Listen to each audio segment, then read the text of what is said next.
नमस्कार। आप सभी का स्वागत है किस्से और कहानियों में टेल्स फ्रॉम द हार्ट। आज हम भगवान श्री कृष्ण के 108 नामों का उच्चारण करेंगे। चलिए शुरू करते हैं। ओम अचलाय नमः।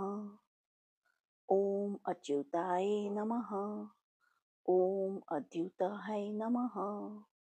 ओम आदिदेवाय नमः। ओम आदित्याय नमः। ओम अंजुमाय नमः। ओम अजयाय नमः। ओम अक्षराय नमः। ओम अमृते नमः। ओम अनादि नमः। ओम आनंद सागराय नमः। ओम अनंताय नमः।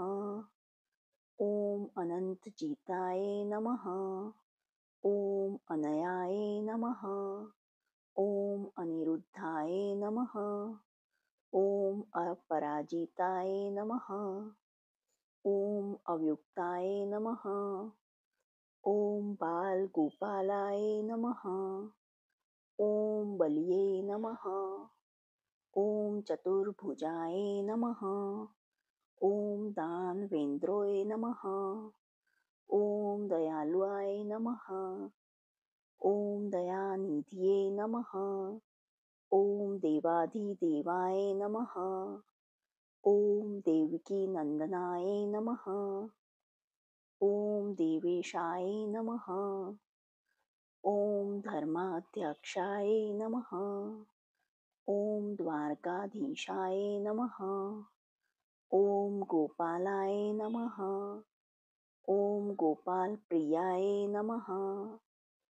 ओम गोविंदाय नमः। ओम ज्ञानेश्वराय नमः। ओम हरिये नमः। ओम हिरण्यगर्भाय नमः।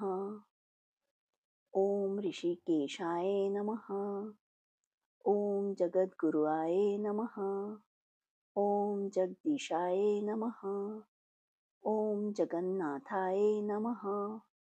ओम जनार्दनाय नमः। ओम जयंताय नमः। ओम ज्योतिरादित्याय नमः। ओम कमलनाथाय नमः। ओम कमलनयने नमः। ओम काम शांतकाय नमः। ओम कंचलोचनाय नमः। ओम केशवाय नमः। ओम कृष्णाय नमः। ओम लक्ष्मीकांताय नमः। ओम लोकाध्यक्षाय नमः। ओम मदनाय नमः। ओम माधवय नमः। ओम मधुसूदनाय नमः।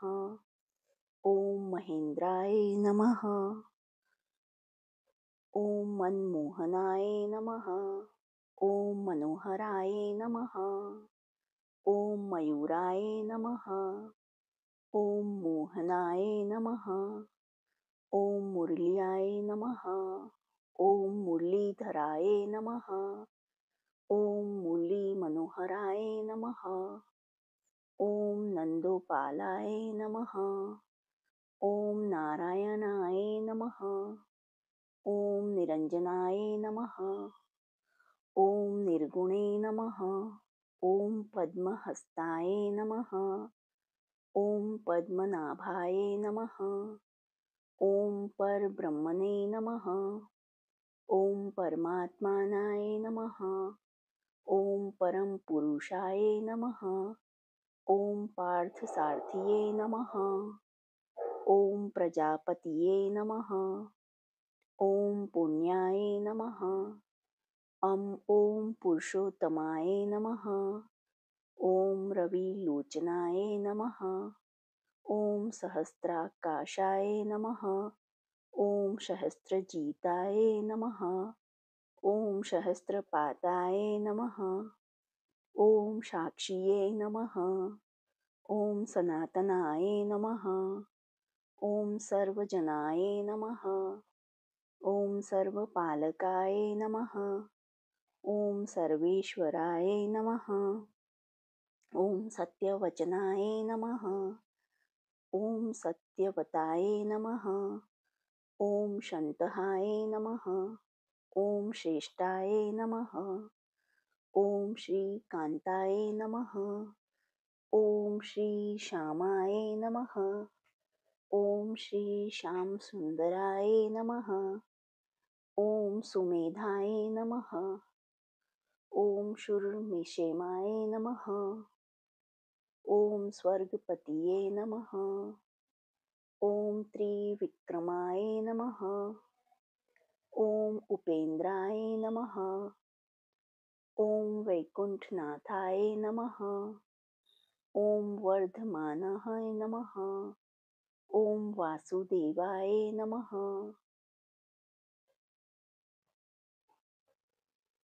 ॐ विष्णवे नमः।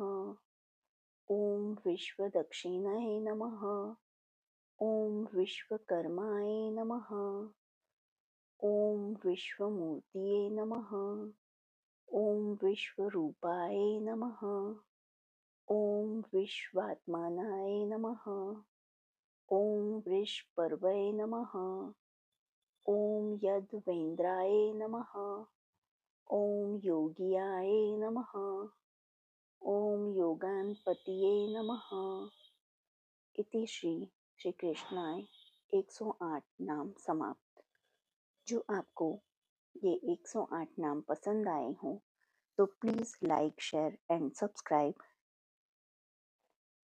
और आगे किसी भगवान के बारे में जानना हो या 108 नाम चाहिए तो प्लीज़ कमेंट बॉक्स में बताइएगा। और आपको कौन सा नाम श्री कृष्ण जी का पसंद आया वह भी कमेंट बॉक्स में लिखकर बताइएगा। और आगे की वीडियो पसंद आए और जानने के लिए प्लीज़ प्रेस बेल आइकन। देखने के लिए धन्यवाद। जय हिंद, जय भारत।